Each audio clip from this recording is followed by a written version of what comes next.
Ayan o, yung spinach sa alokbati. Nasa paligid mo lang yan mga idol.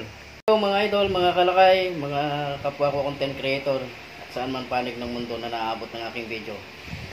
So ngayong gabi, samahan nyo akong magluto ng ginisang mais. Lagi akong nai-inspire gumawa ng video kasi lagi kayong nakasuporta sa akin mga idol, mga kalakay. So ngayong gabi, samahan nyo akong magluto ng ginisang mais. Narito ang ating mga sahog, mga kalakay, no? Meron tayo dito alokbate, meron tayo ditong patola, at yung spinach, kalunay sa Ilocano. At syempre, andito na yung ating mais. Lalagyan din natin yung kamatis, at ang sibuyas, tsaka bawang. Narito na yung ating karne ng baboy na kanina pa natin na igisa. Nasangkot siya. So, ilalagay na natin yung sibuyas tsaka bawang. Isak na natin yung sibuyas tsaka bawang, mga kalakay, ha? Simple lang naman magluto ng ginisang mais, mga kalakay. Siyempre, pag igisa mo, pasasakapin mo na. Sunod ko na dito ang ating kamatis. Pag naigisa na yung kamatis, yan, pagsasamahin na natin yan, mga kalakay. Siyempre, lalagyan na natin ang ating mais, ang ating main ingredients. Panoorin nyo lang ang aking video, mga kalakay, para naman meron kayong matutunan. Dahil nasa paligid nyo lang ito. Kung kayo nasa probinsya, nasa paligid nyo lang itong mga to. Kung naigisa na natin yung ating mais, mga kalakay, no, pwede na natin lagyan na yan ng sabaw. Lagyan na natin ng 2 basong sabaw, mga kalakay.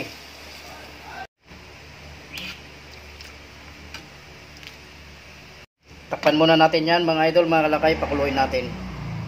Check natin, mga kalakay, ayan, kumukulo na. Lagyan natin yan ng pampalasa. Lalagyan natin ng pork cubes para larong sumarap, mga kalakay. At syempre, lalagyan natin yan ng asin, mga kalakay. Kunti lang ilagay natin. Para naman hindi maalat yung ating ulam. Pamintang durog, mga kalakay. Lagyan na din natin.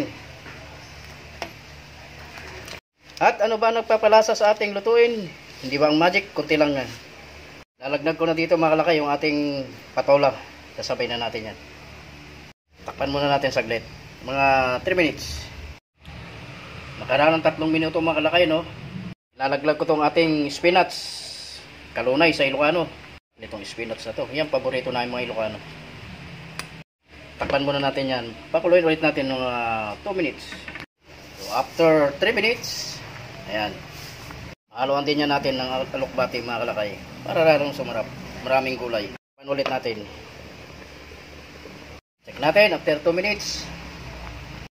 So ayan, mga kalakay, ito na ang ating ginisang mais. Ayan, oh. Ayan, oh, yung spinach sa alokbati. Nasa paligid mo lang yan, mga idol. Hindi ka nabibili kung ikaw ay nasa probinsya. Ayan, magpi-plate tayo. Mga kalakay, magpi-plate tayo ng ating, ayan, ginisang mais, yung spinach. Paborito ko itong spinach, mga idol, mga kalakay. Yun, sarap pumigop ng mainit na sabaw ng isang mais, mga idol, mga kalakay. Simple lang naman lutuin yan, mga idol, mga kalakay. Kung meron kang ganyan sa bakuran, pag ikay nasa probinsya, hindi ka problema. Hindi mo na bibilihin yan, mga idol. Nasa paligid mo lang yan, pipitasin mo na lang. Ayan, salamat sa inyong panonood sa aking video. Tuloy-tuloy lang po tayo, mga idol. Marami pa tayong i-upload na mga video. Yung mga lutong Pinoy lang naman, mga idol. Ayan, kain na tayo. Ayan, mga idol, mga kalakay, kain na tayo.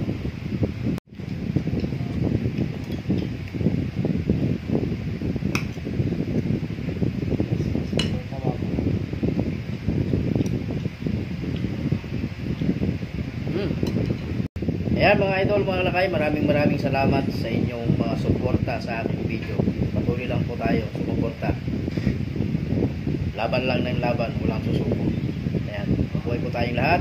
Mahal ko kayo, mga idol. Bye bye.